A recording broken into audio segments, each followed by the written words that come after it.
the most shocking battle in history. Shepherd boy versus giant warrior. You won't believe what happens next. Hello everyone. Today I'm going to tell you an absolutely incredible story about the most unfair fight in history.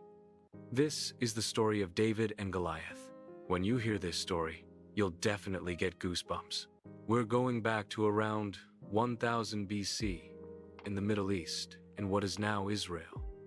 The kingdom of Israel and the nation of Philistia were constantly fighting over territory. One day, the two armies found themselves facing each other across the valley of Elah. Picture this scene. The Israelite army had set up camp on one hillside, and the Philistine army was camped on the opposite hillside. Between them was a deep valley. Both armies had thousands of soldiers watching each other, waiting to see who would attack first. The tension was incredible. Then something happened. A man walked out from the Philistine camp. But this wasn't just any man, he was a giant, standing over 10 feet tall.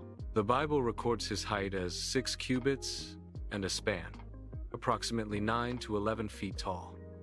That's much higher than the ceiling in your room right now. This giant's name was Goliath. Imagine what Goliath looked like. He wore a bronze helmet and scale armor that weighed about 125 pounds. For an ordinary person, just the weight of that armor would make it hard to walk. He had bronze shin guards on his legs and a bronze javelin slung between his shoulders. The spear he carried had a shaft as thick as a weaver's beam, and the iron point weighed 15 pounds.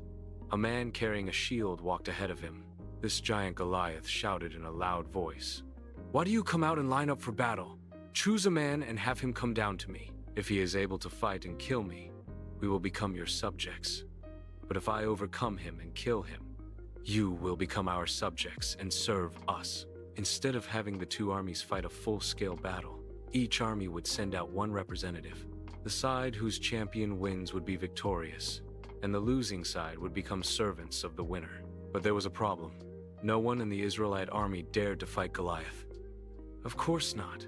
Who would want to fight a giant over 10 feet tall, armed with heavy armor and weapons?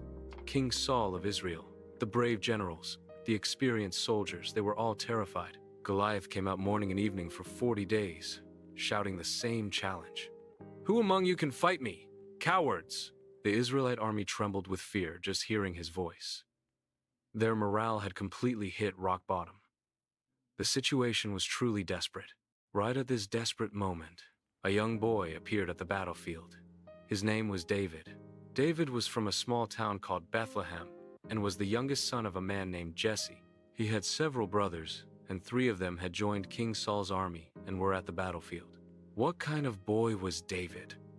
He was a shepherd, not a soldier, not a warrior, just an ordinary shepherd boy.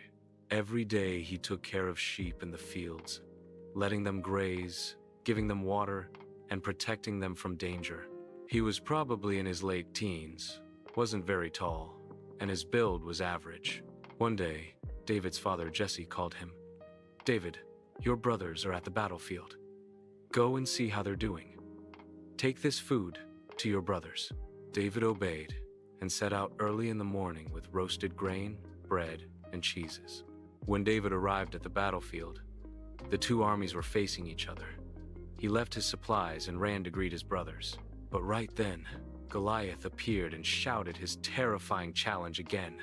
"Israel, who among you can fight me?" David couldn't believe his eyes.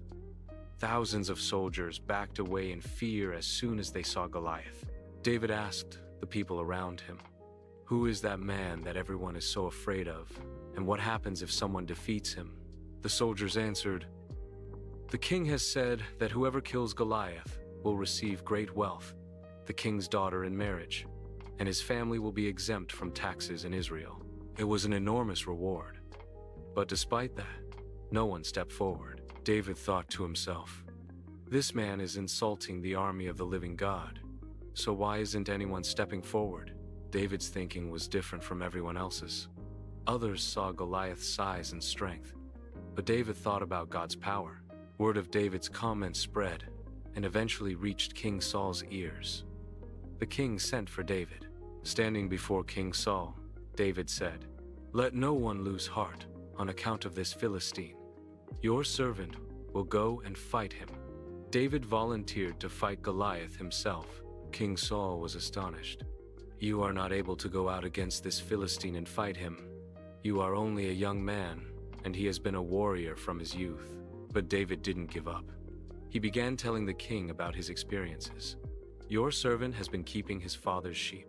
When a lion or a bear came and carried off a sheep from the flock, I went after it, struck it and rescued the sheep from its mouth. When it turned on me, I seized it by its hair, struck it and killed it." David had fought and killed lions and bears with his bare hands while protecting his sheep. This wasn't ordinary courage. David continued, "Your servant has killed both the lion and the bear. This uncircumcised Philistine will be like one of them, because he has defied the armies of the living God.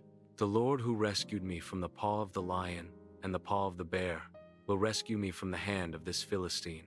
David's confidence didn't come from himself. He believed that God was with him. King Saul looked into David's eyes. There was no fear in them, only confidence. The king finally made his decision. "Go, and the Lord be with you." King Saul dressed David in his own tunic. He put a bronze helmet on his head and armor on his body. David fastened a sword over the tunic and tried walking around. But there was a problem. The armor was too heavy. David had never worn anything like this before and couldn't move properly. David said to Saul, "I cannot go in these because I am not used to them." And he took off all the armor. Instead, David took his staff in his hand. Then he went to a stream and chose 5 smooth stones and put them in his shepherd's bag. With his sling in his hand, he approached Goliath. A sling is an ancient weapon made by connecting 2 leather straps. You place a stone in the middle, spin it around to build momentum, then release one strap, and the stone flies out at tremendous speed. David had practiced slinging while guarding sheep and was very skilled at it. Now, here's the climax. Goliath and David walked toward each other from opposite sides. When Goliath saw David, he must have doubted his own eyes. The warrior Israel sent was just a young boy. The Bible records, "The Philistine looked David over and saw that he was little more than a boy, glowing with health and handsome, and he despised him." Goliath thought he was being insulted. "Am I a dog, that you come at me with sticks?" He cursed David by his gods and shouted, "Come here, and I'll give your flesh to the birds and the wild animals." But David's response is truly amazing. "You come against me with sword and spear and javelin, but I come against you in the name of the Lord Almighty, the God of the armies of Israel, whom you have defied," David continued. "This day the Lord will deliver you into my hands, and I'll strike you down and cut off your head. The whole world will know that there is a God in Israel. All those gathered here will know that it is not by sword or spear that the Lord saves, for the battle is the Lord's, and he will give all of you into our hands." What a bold declaration. A small boy standing up to a giant warrior in God's name. Finally, the duel began. Goliath moved toward David, but David didn't run away. Instead, he ran toward Goliath. As David ran, he reached into his bag and took out a stone. He put the stone in his sling and whirled it around. Then, at the perfect moment, he released the stone.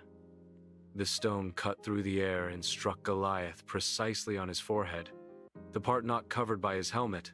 The stone sank into Goliath's forehead, and he fell face down on the ground.